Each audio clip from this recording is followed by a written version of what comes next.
on Globalization, Culture and Mobility, UNU-GCM. It's an immense pleasure for me to welcome you to our 2016 annual guest lecture. UNU-GCM is one of 13 research and training institutes of the United Nations University, located around 12 countries in the world. We're very honored to be located here in Barcelona at the modernist World Heritage Site of Sant Pau. Our presence here is made possible through the kind support of the Ministries of External Affairs and Cooperation and of Education, Culture and Sport in Madrid, by the Generalitat of Catalunya, and by the City Council of Barcelona. UNU's mission as an academic body that is also an agency of the United Nations is to contribute to efforts to resolve the many pressing global problems of human survival, development and welfare that are the concern of the United Nations and its member states, one hopes. Since our establishment in 2013, UNU-GCM has developed lines of research that focus on migration, particularly in relation to intercultural dialogue, statelessness, and transcontinental migration, gender, cities and migration, and most recently, and particularly poignantly given our location here on the Mediterranean, crises-related migration. These early years in the life of this institute have coincided with mounting numbers of global migrants and refugees, many of whom are forced to endure alarming situations of humanitarian crises and violations of human rights. The facts are stark. Today, there are over 247 million international migrants, a growing number of whom have been forcibly displaced. Climate change, conflict, poverty, and political oppression lead to contexts where migrants and refugees form mass mixed movements, where vulnerabilities accrue, and where human suffering, insecurities, and the loss of life defy known statistics. The rise of populism and xenophobia exacerbate the civic and political, economic, and socio-cultural marginality of migrants, despite the fact that we know that immigration and diversity enrich societies and bring many benefits. Ironically, and despite this very grim scenario of humanity, both adrift and bereft, the world is also witnessing a historic political turn that must be urgently tapped into.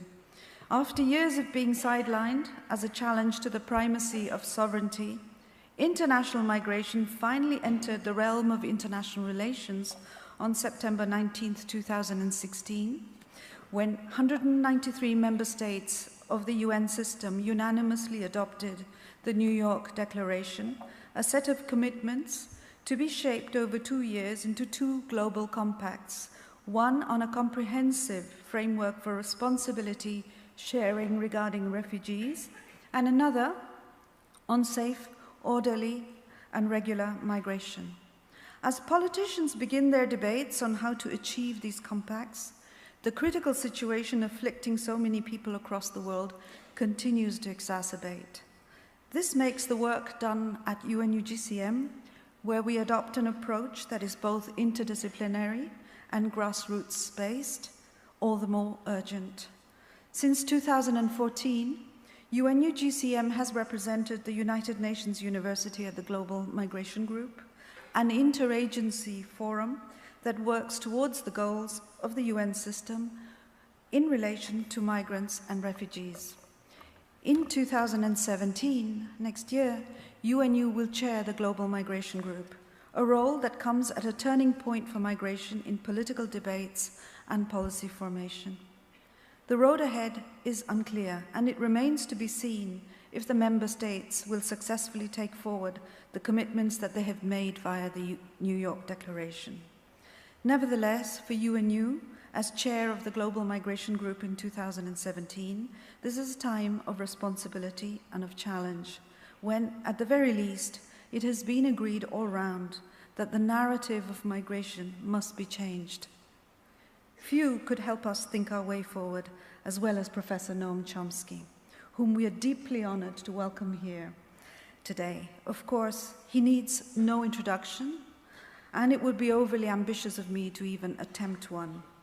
Suffice it to say that Professor Chomsky is Emeritus Professor of Linguistics at Massachusetts Institute of Technology and a world-renowned intellectual in the field of linguistics and philosophy.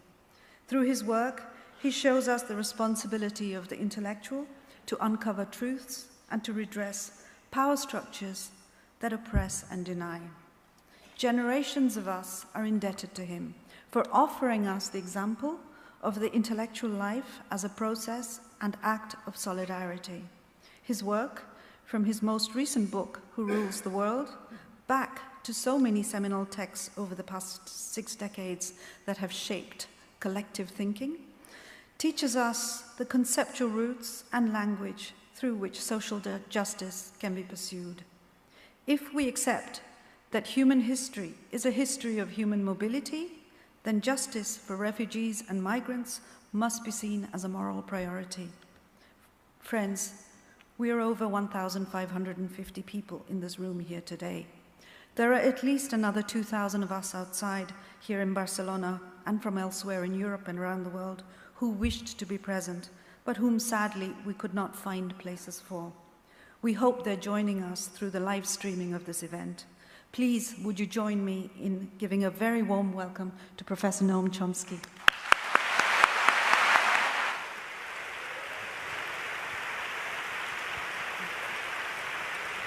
Thank you.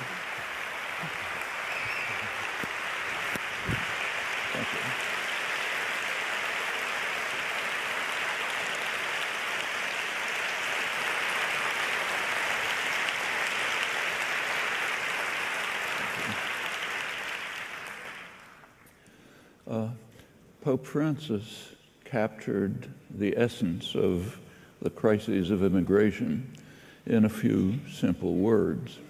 He said, "Migrants are not a danger, they are in danger."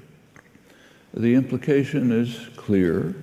The crises of immigration, so-called, are in significant measure moral crises in the wealthy countries of the world.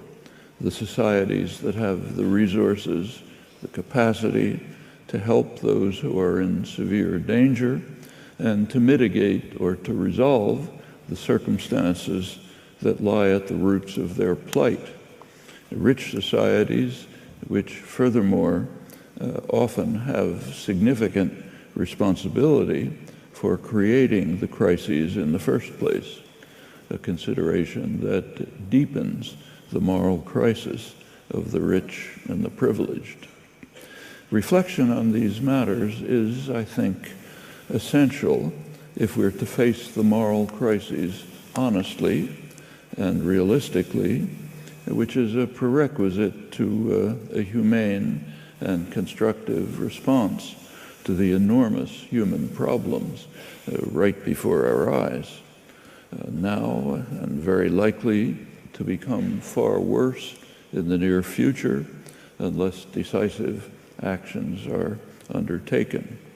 And it is instructive, I think, to reach for these reflections, to reach beyond the events that are before our eyes, which are shattering enough, including the report in yesterday's edition of El País that more than 4,000 desperate refugees have drowned in the Mediterranean this year, fleeing from misery and violence.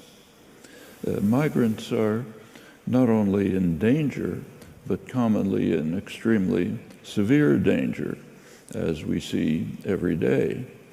That is not to deny that migrants can sometimes become a serious burden on the society that receives them.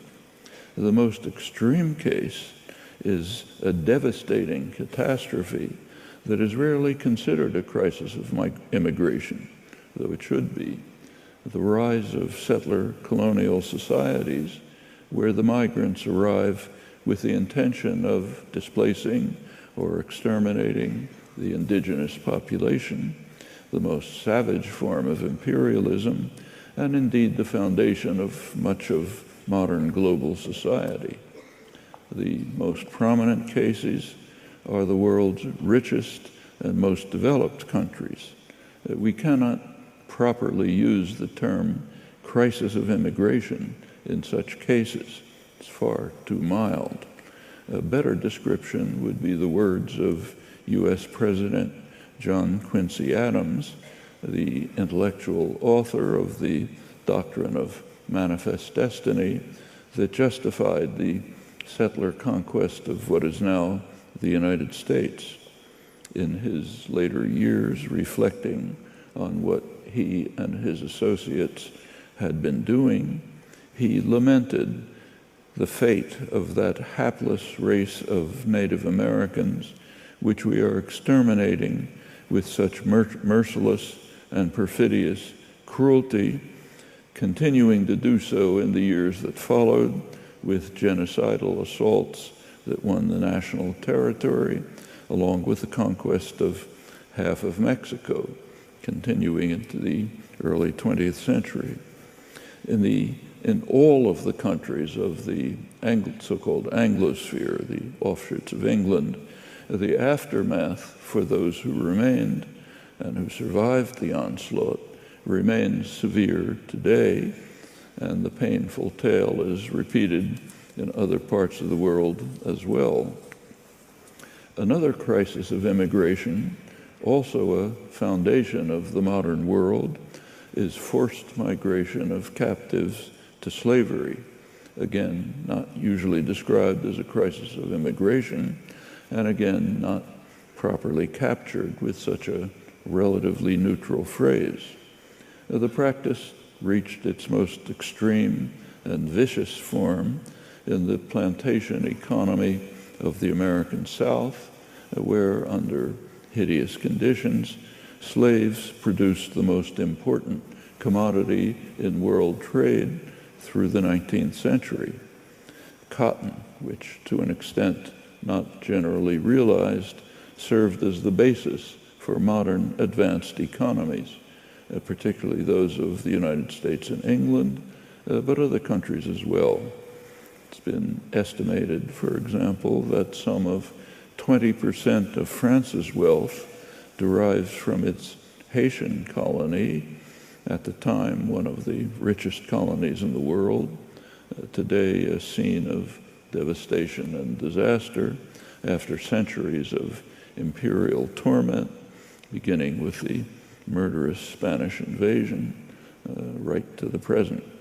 Its continuing agony is on the front pages today.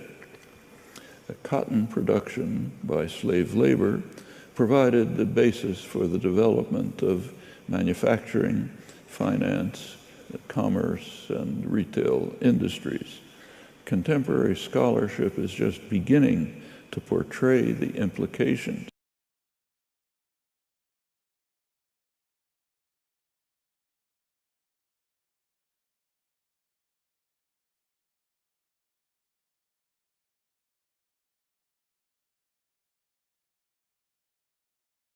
which was fought in part to preserve the institution of slavery from the growing opposition to slavery in England.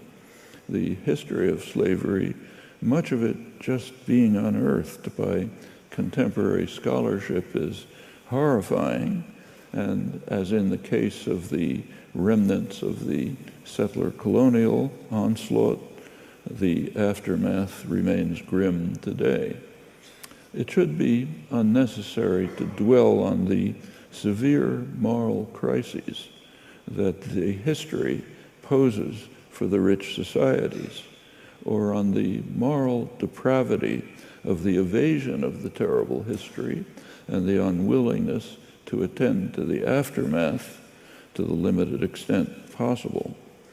Well, keeping to less colossal crises of immigration, the country most severely affected by the flood of refugees today is Lebanon, a poor country where some 40% of the population are refugees, some from recent wars in Iraq and Syria, many of them tracing back to Israel's expulsion of Palestinians in 1948.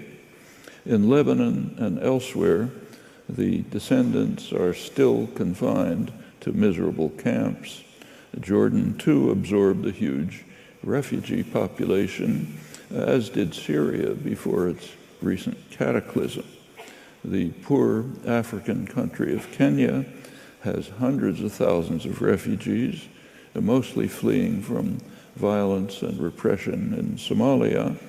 They're surviving in miserable conditions under constant threat of illegal deportation from the Dadaab camps, the largest refugee camps in the world, dating back to the Somali disasters from 1992, in which, as usual, the West had a significant role. Meanwhile, in wealthy France, the squalid Calais refugee camp, known as the Jungle, has been demolished, but there's also a streak of Western compassion. Britain has agreed to take in a few hundred unaccompanied children from the camp, children who have families in the United Kingdom, bypassing the complex procedures of providing proof from persecution. So the lofty values of Western civilization are still being upheld. Ranking high among the most miserable countries in the world is Afghanistan, again with no slight Western responsibility, but it ranks high in another dimension as well, receiving refugees. By now it is an estimated 1.5 million this year, many of them expelled from the rich countries of the West, where they have been refused asylum. The plight of refugees today cannot fail to bring to mind painful moments of recent history. The United States was known as a haven for immigrants, that is, European immigrants. Orientals were excluded by law as soon as they became a significant presence, most of them brought in as virtual slaves, like the forced African immigration. But even within favored Europe, problems arose from the beginning. Benjamin Franklin, the leading American figure of the Enlightenment, urged that Germans and Swedes should be excluded because they are too swarthy. But that proposal was put aside. Irish immigrants in the late 19th century, most of them fleeing after the awful Irish famine, they were treated almost as badly as African Americans, but were finally absorbed, and the same with others. That lasted as long as the country needed a European population to settle what was taken from Native Americans. The first barrier to Europeans was in 1924, aimed at Italians and Jews, more politely at Southern and Eastern Europeans. That barrier lasted until 1965. And the consequences were dire, particularly for Jews, as Nazi Germany descended to the depths of barbarism. In 1938, the Evian Conference was a feeble and failed international effort to deal with the plight of Jews in Nazi Germany. The one enthusiast was Adolf Hitler, who expressed his hope, in his words, that the world, which has such deep sympathy for these criminals, Jews, will at least be generous enough to convert this sympathy into practical aid. We, on our part, are ready to put all these criminals at the disposal of these countries, for all I care, even on luxury ships. Only the Dominican Republic and Costa Rica were willing to offer help. The result was a green light for genocide, to borrow the title of a scholarly study of the Evian Conference. And even after the war, when Holocaust survivors were still living in concentration camps under miserable conditions, and there was no longer any question about the hideous crimes, the barriers were maintained. It's an ugly story that should be better known, no time to go into here, and one that tells us something about the Western values that are coming to the fore again today. One partial exception to the general pattern of refugee absorption today by the poorest countries is Turkey. It's an OECD member with a modern, developed, and highly productive society, but also at the low end of the OECD, and still relatively poor in social and economic development. In the United Nations Human Development Index, Turkey is ranked 72nd, even below Lebanon and Iran, another country that has absorbed much of the detritus of the Western rampages in the region. Turkey houses 2.5 million refugees, including the bulk of those fleeing the Syrian horrors. 90% of these are estimated to be women.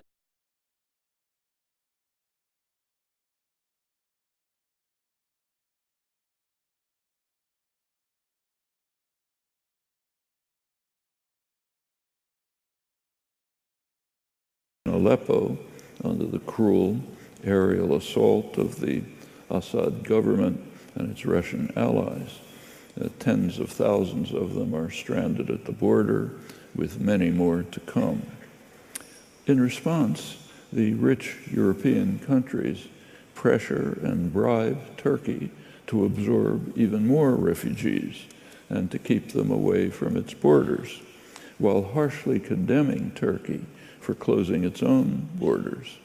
I'm no fan of Prime Minister Erdogan, but his charges of hypocrisy are hardly without merit. The September report of the UN High Commissioner for Refugees outlines the scale of the Syrian migrant crisis. Some 11 million Syrians have fled their homes in the past 5 years of escalating destruction. 13.5 million Syrians are in need of humanitarian assistance within Syria. Almost 5 million have fled to Turkey, Lebanon, Jordan, Egypt, and Iraq, while 6.5 million are internally displaced within Syria. 1 million have requested asylum in Europe. The top receiving countries of the European Union are Germany, with more than 300,000 accumulated applications, Sweden with 100,000. Others have a much more pathetic record. The United States is far behind, having absorbed only a few thousand. The United States is not only the richest and most powerful country in world history with incomparable advantages, but also has major responsibility for generating the refugees who've been fleeing and still are, the millions from Iraq alone, and not to speak of the consequences of the U.S.-British invasion elsewhere in the region. The record of Britain is hardly better, and part of the motive for Brexit seems to be to make the record even worse. We should never overlook the fact that the US-UK invasion of Iraq, the source of a large part of the migrant crisis today, was a textbook example of criminal aggression without any credible pretext. In the words of the chief American prosecutor at Nuremberg, Justice Robert Jackson, to initiate a war of aggression is not only an international crime, It is the supreme international crime, differing only from other war crimes in that it contains within itself the accumulated evil of the whole, all of the evil that follows. He was speaking of Nazi Germany, but the words apply to the present situation. In this case, not only the destruction of Iraq, but also the incitement of sectarian conflict that is tearing Iraq and the entire region apart, and the generation of millions of refugees from the invasion itself and those fleeing the aftermath, including the appearance of the monstrous ISIS. The West could also do well to listen to Justice Jackson's stern words to the Nuremberg Tribunal. He said, "We must never forget that the record on which we judge these defendants is the record on which history will judge us tomorrow. To pass these defendants a poisoned chalice is to put it to our lips as well." We can now judge how well Western civilization has risen to this challenge.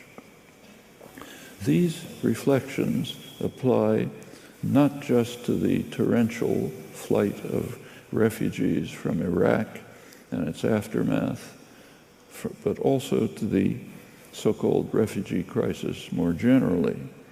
It's a rather striking fact, which cannot be reiterated too often, that the countries with the least responsibility for generating refugees are handed the responsibility of somehow caring for them, while those with the greatest responsibility for generating refugees are self-absolved from this responsibility, even though, apart from their responsibility, they are far richer, hence more able to deal with whatever problems might arise. Now, that holds not only for refugees fleeing Middle East disasters, but also for the refugees fleeing the wreckage left by U.S. intervention in Central America, and those fleeing Honduras, the leading source of refugees since the Obama-backed military coup of 2009 that expelled the reformist president, restored the harsh, brutal rule of traditional elites, turning Honduras into one of the murder capitals of the world. And the U.S. is reacting much the way Europe is, pressuring and bribing Mexico to keep the victims away from its borders. The same reflections apply to the huge flood of refugees from Africa to Europe, including the 4,000 who have already drowned in the Mediterranean this year in their desperate flight. Here too, of course, there is a history stretching back hundreds of years, reaching right to the present, which we should not have to review, and which underscores another severe moral crisis of the West. The general attitude of Western civilization toward this history was revealed rather clearly in U.S. global planning at the end of World War II. It was understood by planners that the U.S. would be displacing its European predecessors as the dominant global power, and naturally, careful plans were laid about how to organize the world.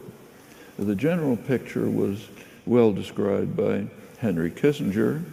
As he put it, Europe and others should focus on their regional interests, while the United States, which has global interests and responsibilities, will manage the overall framework of order, serving as the respected and legitimate law enforcer that the world needs, as Zbigniew Brzezinski recently put it. Each region was assigned what was called its function within the global system by George Kennan and his State Department staff.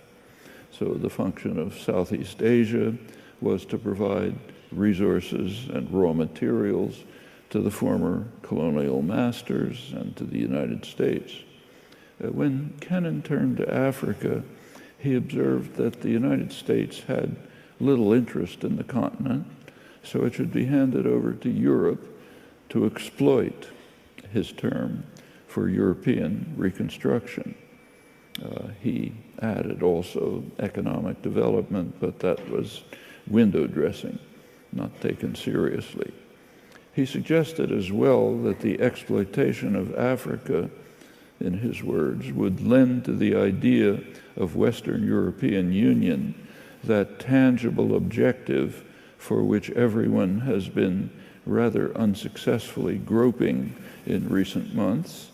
In other words, a kind of a psychological lift while the United States was taking responsibility for the overall framework of global order. The plans are considered unremarkable.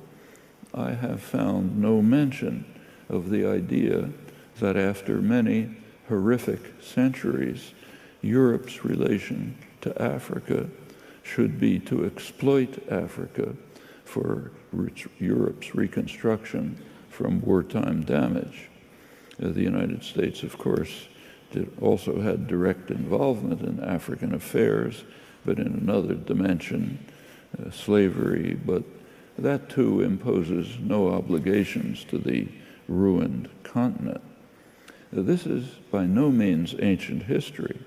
It continues to the current period in ways that we should know very well, and it's a prime reason why Africans are seeking to escape to the lands of their traditional tormentors, creating a refugee crisis, or more accurately, adding another layer to the moral crisis that Europe is facing. A more immediate reason for the current flood of African immigrants is the attack on Libya, initiated by France and Britain and led from behind by the United States, in Obama's words. The attack on Libya greatly increased casualties by a factor of 10, according to an analysis in the major U.S. establishment journal, Foreign Affairs, also leaving the country a wreck, torn to shreds by warring militias. The attack also opened a flood of weapons and jihadis, primarily to Western Africa, now the leading center of Islamic terror, according to UN figures. The attack also helped ISIS establish an African base, and it opened a funnel for the flood of refugees to Europe, creating another crisis of immigration. It's of considerable interest that throughout the Libyan crisis, the African Union put forth serious and feasible proposals for peaceful diplomatic settlement, which might well have avoided the catastrophe.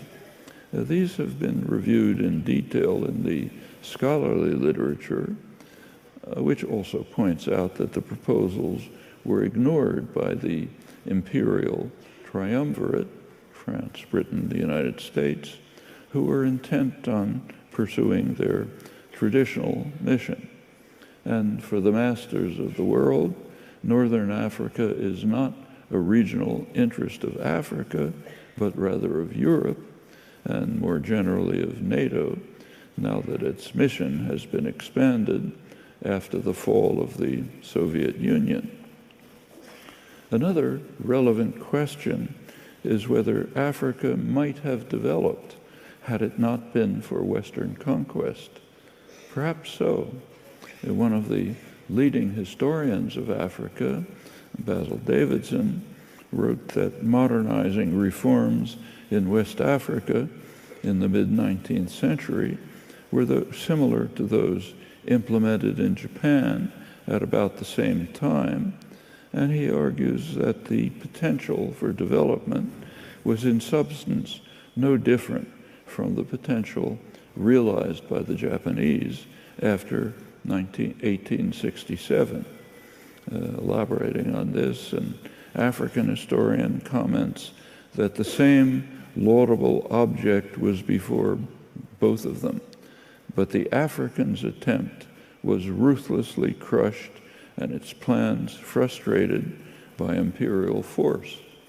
West Africa therefore joined the Third World, but not Japan, the one part of the global South that resisted colonization and the one part that developed with its colonies. Japan was a brutal colonizer, but its former colonies, Taiwan and South Korea, followed the state-led development programs that Japan had borrowed from Britain and the United States, rejecting the Western-imposed neoliberal model. 60 years ago, South Korea was about at the economic level of Ghana. The outcomes are quite different. Taiwan as well. Of course, China, which also rejected the Western development programs designed for the colonial and post-colonial world. Questions like these should be explored when confronting the moral crisis that the migrant flow has created in the West. The migrant crisis extends far beyond the flight of refugees from violence, chaos, and harsh repression. The huge droughts are already threatening survival for hundreds of millions of people. And there are also factors in some of the most horrendous conflicts, as in Darfur and now Syria. Some 25 million people are displaced by disaster.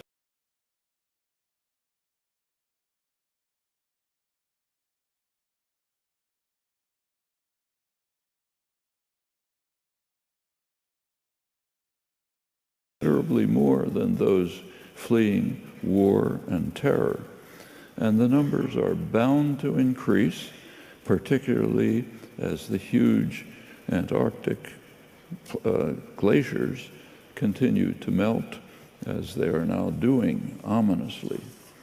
In Bangladesh alone, tens of millions of people are expected to have to flee in coming years from low-lying plains because of sea level rise and more severe weather, creating a migrant crisis that'll make today's pale into insignificance.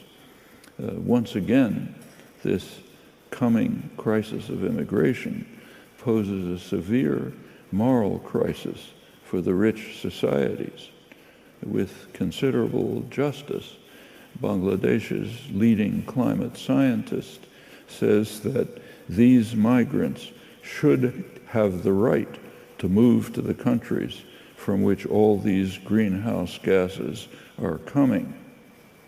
Millions should be able to go to the United States and to the other rich countries that have grown wealthy while bringing about a new geological era, which geologists call the Anthropocene, marked by radical human transformation of the environment.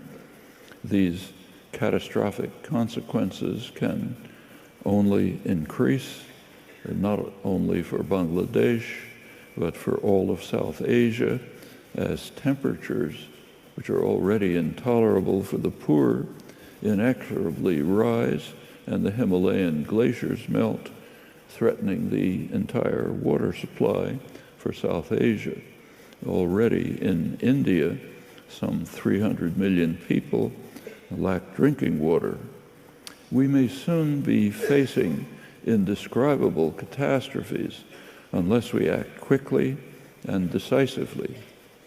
Well, returning finally to Pope Francis's words, migrants are indeed in danger, severe danger, and we should be devoting ourselves to remedying their plight in all of the many ways that we can, by addressing the causes of their flight, by greatly increasing humanitarian aid, by welcoming them into our midst.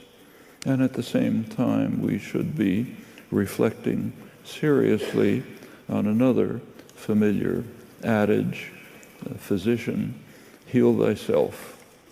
Thank you.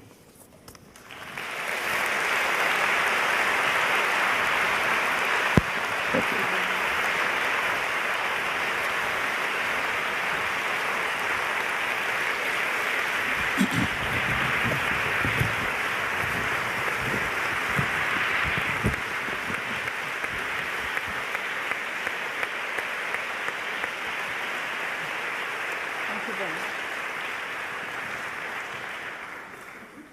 Thank you very much indeed, Professor Chomsky, for that very inspiring and at the same time informative and comprehensive analysis of migration and migrants and refugees in the day-to-day. I think we have a little bit of time to take a few questions. I think there will be a lot of questions, so I'd ask you to please keep it brief. Could you please identify yourself and say who you are, and also then keep your question brief so that Professor Chomsky might answer. I think there is a hand that's gone up in the front and in the back. Yeah. Yeah.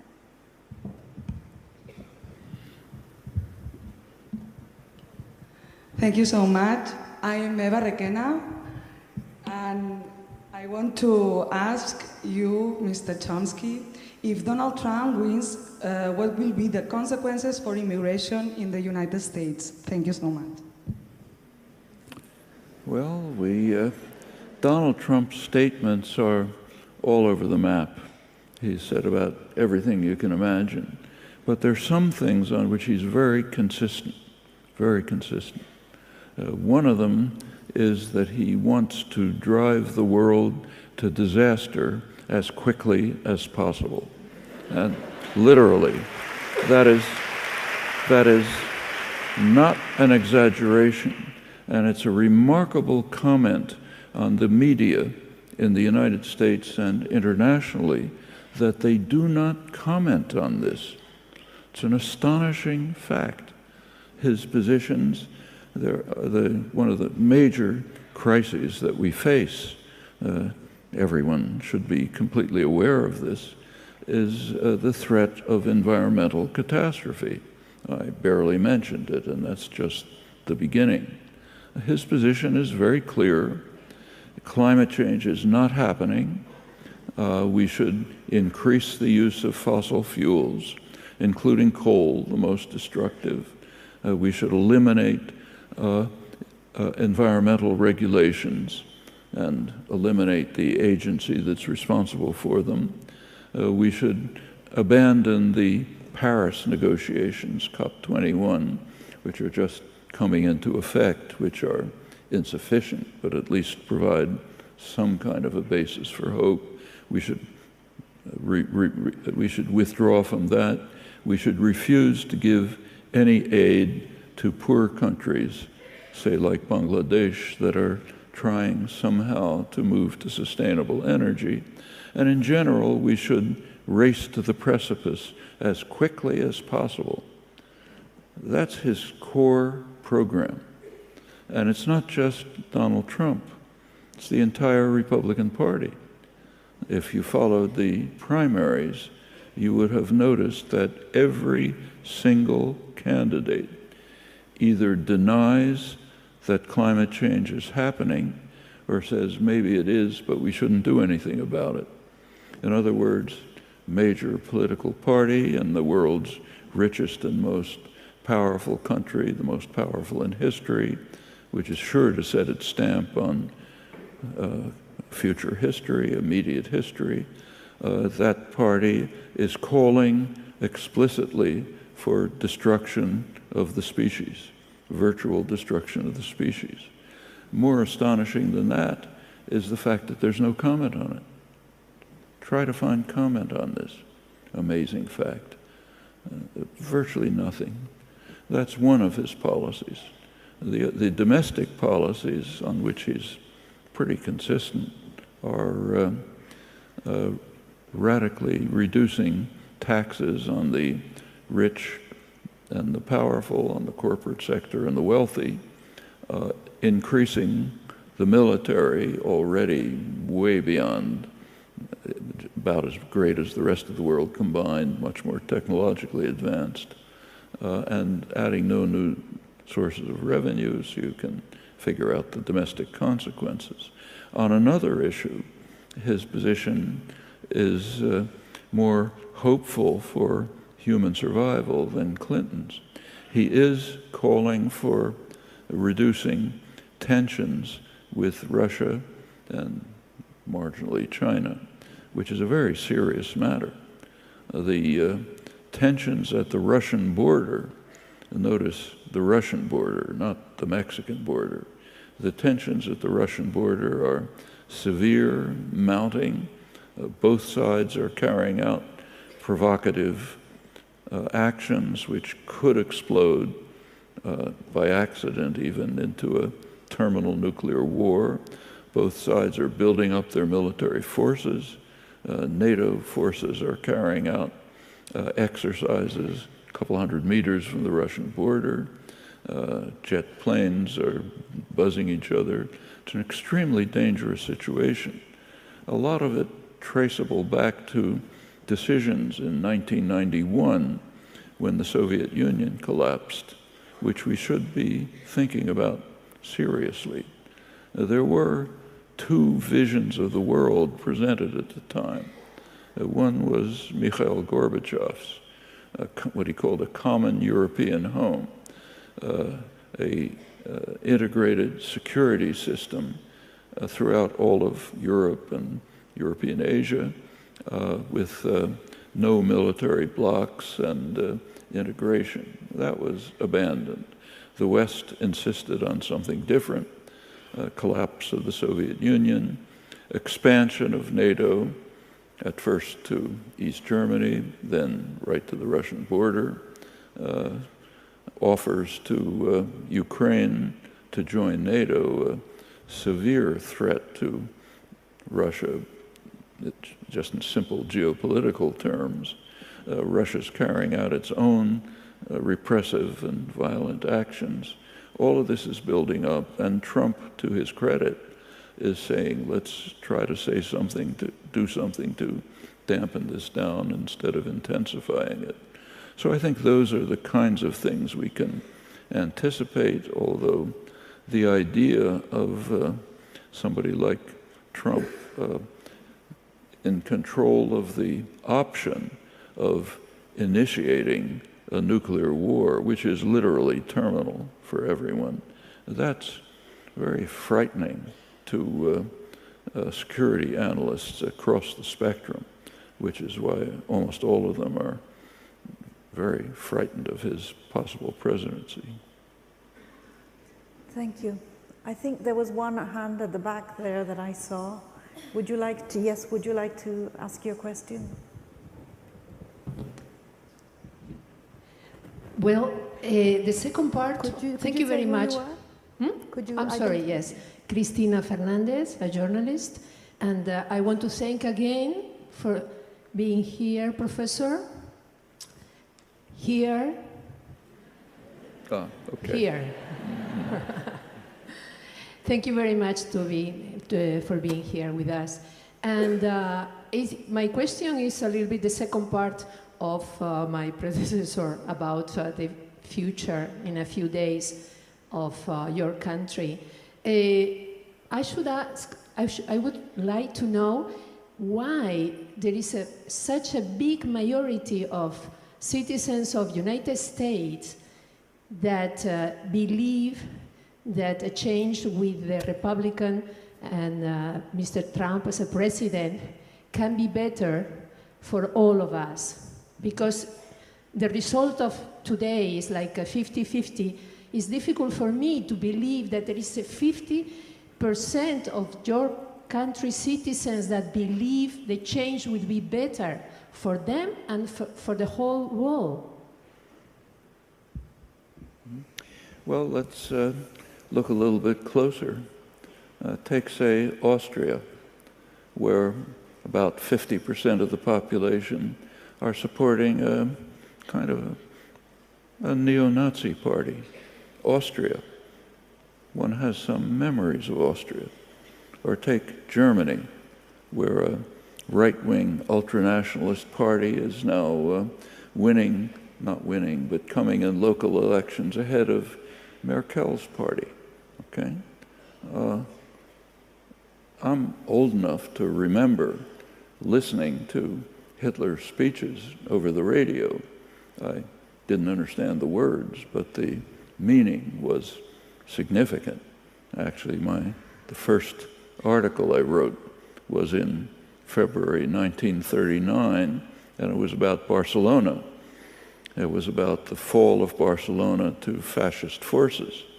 And the picture my own fear at the time, a 10-year-old, not very sophisticated, was that this evil spread of fascism over the world was unstoppable. What do we hear now in Europe? Echoes of the same thing. That's pretty serious. I'm not suggesting that we're on the verge of a return to Nazism, but it's pretty serious. Now let's go back to the United States. It's also serious, though not at this level. And I think if you look at the sources, they're pretty similar in both. There are plenty of differences, but they're somewhat similar in the United States and Europe. Part of it is simply racism. Europe, in my opinion, has always been much more racist than the United States. In Europe, homogeneous societies could suppress their fear of any contamination by a small number of different people. So as long as everybody's blonde and blue-eyed in Denmark, we're not racist. But as soon as a small percentage of others come in, it all blows up. We're seeing this all over Europe. The United States has a history of horrible racism, but nevertheless it is something of a melting pot, a familiar term. If you stand on a street corner in New York, you see every imaginable kind of person, race, class, gender, and nobody pays any attention. It's bad enough in the United States, but possibly even worse in Europe. Another factor is the neoliberal programs of the past generation, both in the United States and Europe. In Europe, it took the severe and destructive form of the austerity programs after 2008. The effect of these programs has been to cast aside large numbers of people who have, so in the United States, for example, wages for male workers are about what they were in the 1960s.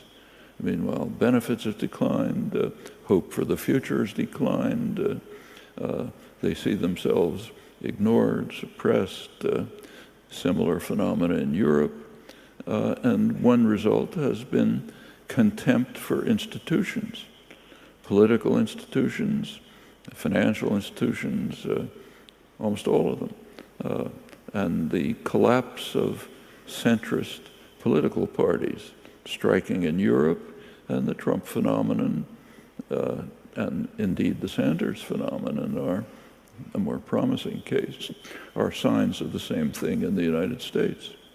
So I think it's not hard to find the sources of these developments, which are very serious ones. We're facing imminent crises. The migrant crisis, in my opinion, is essentially a moral crisis of the West. But there could be a really huge migrant crisis as the effects of global warming increase. Of course, in the case of possible nuclear war, the other major shadow, there's no migrant crisis. Nobody's left to talk about. But no time to really go into it deeply, but I think we can see somewhat similar phenomena and roots in the United States, where it's on the front pages right now, and in Europe, where it's constant. Thank you. I see a hand up there, yes? Hello, Marta Suszyńska from Doctors Without Borders. Tying to what you just said, I wanted to ask about your role, what you think about the role of public media, of mass media in shaping the public opinion about migrant crisis. Well, let's just take a look at the way, I mean, I don't read the Spanish and Catalan press regularly, so I can't really comment, but take the New York Times, the BBC, other major international media, and ask a simple question. During the primary season in the United States, how much attention have they given to the fact that we are living in a time of extreme crisis, an environmental crisis, a threat of nuclear war? In both cases with Western policy decisions having a very significant role. In the face of this, how much attention have they given to the crises themselves and to the fact that in the election campaign, which they're covering massively, this is not discussed at all? And I think that's the answer to your question. It's a shocking, astonishing fact. If some historian will ever look back on this, they'll be astonished. How can this be happening? How can it be happening that with the human species is now facing questions that have never arisen in the 200,000 years of human history? Literally questions of survival. There's a major political campaign going on in the most important, powerful country in world history. Nothing is being said about them, and the media are saying nothing about them. What does that tell you about the organs of information and analysis? Thank you. Yes, there's a hand that's just gone up there.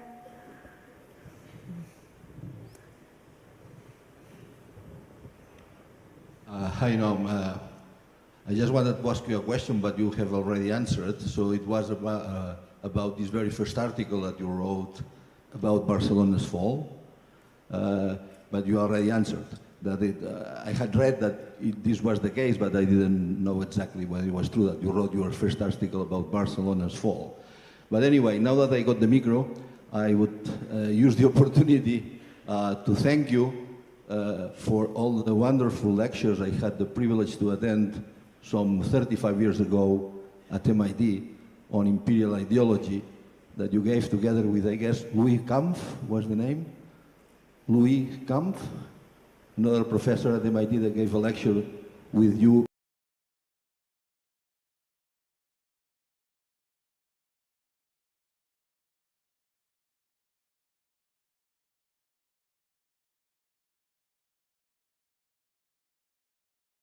I think we have time for maybe one or two more questions. Can we keep them as questions? And could you please introduce yourself? So I'm seeing lots of hands. The gentleman with the gray there, the gray sleeve. Yes.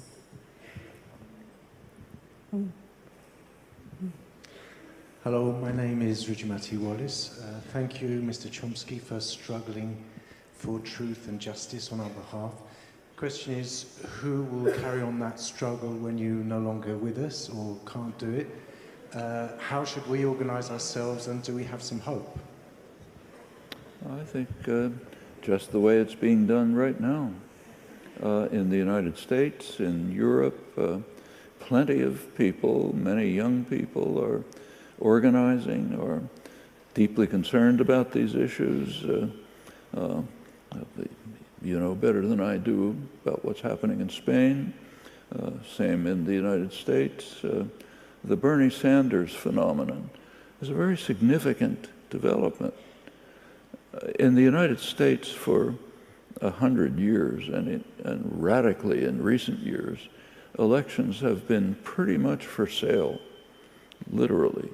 You could pretty well predict the outcome of an election, not just for president, but also for Congress, by just looking at campaign expenditures.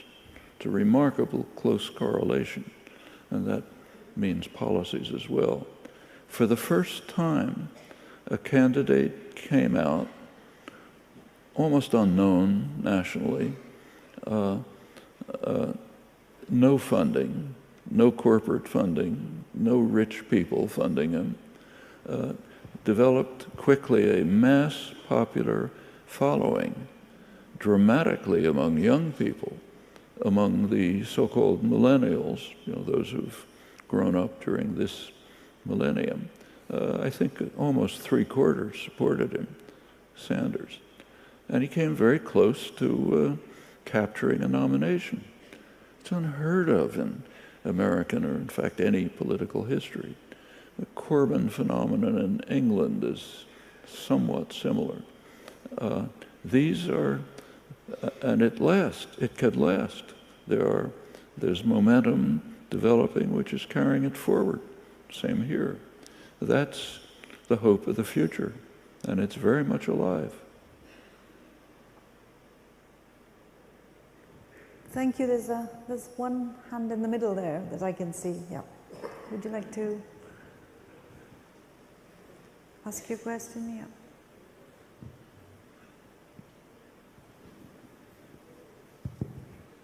Is it me? Good evening.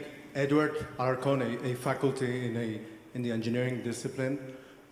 Thanks ever so much, Professor Chomsky, for sharing your wisdom with us, with this audience. There's no need to say again that your analysis of the reality of the crisis of immigration was very thorough and impeccable. But you, beyond increasing the awareness of this, you were also calling for action. So can you elaborate and share with us how you envision to act upon this, the type of actions, both intellectually, politically, and educationally? Well, there are many actions that can be taken. Some of them are very easy for the rich societies. I mean, if Lebanon, poor country, can accept refugees to the point where 40% of the population are now refugees, surely the rich countries of the West can do vastly more. I mean, the most admirable case in Europe is Angela Merkel. That's 300,000, not like in one of the richest countries in the world. And the rest of Europe is far below, and the United States is even worse. As I said, Europe and the United States, their main reaction to the refugee crisis is to keep them away from us, bribe Turkey and Mexico to keep them away. One thing we can do is overcome that severe moral crisis, which also means thinking about our own history. When you see this awful article in El País yesterday, which I'm sure you saw, with the picture of the figures and also the picture of the desperate refugees drowning as they're trying to hang on to a boat, and ask yourself, why are people fleeing from Africa to Europe? Not very hard to find the answer. And it goes right to the present. It's not ancient history. Could review it. That's one thing we can do. The second thing, which is easy, is give vastly more humanitarian aid than is now being given. There are tens of millions of refugees housed in hideous conditions who need simple humanitarian aid. For the rich countries of the West, that's a fraction, small fraction of their wealth. Nothing like what a poor country like Lebanon or Jordan has to expand. A deeper thing that we can do is look at the sources of the crises and ask how we can, two questions. First, how are we responsible for them? Answer is quite a lot. And secondly, what can we do to ameliorate them? And there's plenty that can be done. Take, say, Syria, which is an utter catastrophe. Right now, it's not easy to think of a constructive solution, but there still are paths that could be taken. The only slim hope for Syria is some kind of negotiated diplomatic settlement alongside of local ceasefires to reduce the level of violence. And there are slim but possible opportunities for that. Lakhdar Brahimi, a very respected, properly respected diplomat, came pretty close to some possible solutions. In fact, at one point in 2012, the Russians actually floated a proposal to move to a transitional government in which, of course, the Assad regime would participate. There's no conceivable possibility that there could be a diplomatic process in which they would refuse to participate, and in which they would participate but say, we say, we're not going to participate, we'll commit suicide. That's not going to happen. So any sensible proposal would have to include a transitional government in which the Assad regime would participate. And the Russians in 2012 suggested, the Russian ambassador to the UN, that Assad might be removed in the course of the negotiations. The West refused to consider that. France, Britain, and the United States dismissed that option with no attention, apparently on the belief that the Assad regime would soon collapse. Well, sacrificed huge numbers of Syrians to disaster and destruction. There are still possibilities today. There are serious issues right now in Iraq. The city of Mosul, as you know, is under attack by a complex of forces. Iraqi army, Kurdish Peshmerga, there's some Turkish forces, Shiite militias. They're attempting to destroy a really monstrous outcome of the US-UK invasion of Iraq, namely the self-described Islamic State. What happens militarily, they're sure to win some kind of victory. What happens then? Two major Iraqi cities, Sunni cities, have already been freed from ISIS, Ramadi and Fallujah, both of which were pretty much wrecked in the process, creating huge crises. The case of Mosul could be much worse unless steps are taken right now to try to implement as much as possible, a civilized outcome to this battle. Could be a much worse catastrophe. Getting rid of ISIS is militarily possible, but if you don't look at the roots of the problem, the results will probably be something worse.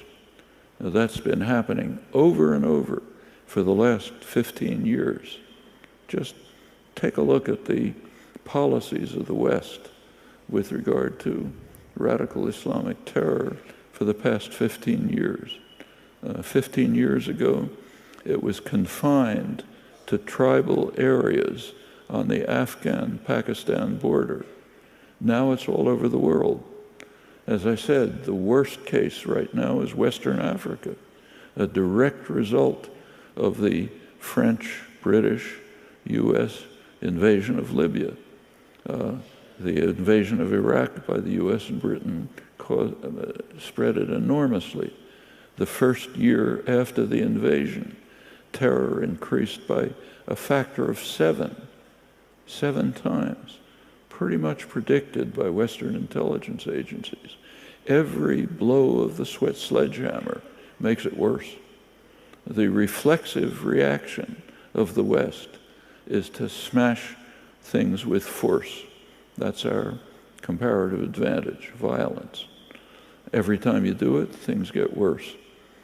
Unless we begin to look at the roots of the problems for which we have plenty of responsibility in Africa and Central America and the Middle East, unless we look at those, we're just going to make the situation worse. That's something else we can do. So there's a great range of options open to us, but we have to face them, and we have to at least begin by recognizing our own deep responsibility for what has been happening in these crisis-ridden areas. I know there are lots of questions from around the room, but I don't think we have the time for that. I want to thank Professor Chomsky for everything you've done for us, not just today, but in the last 60 years, for giving us the concepts, the way to articulate a sense of a way forward through all this trouble and chaos and conflict that there is around us. So thank you so much, Professor Chomsky. Thank you. Please join me.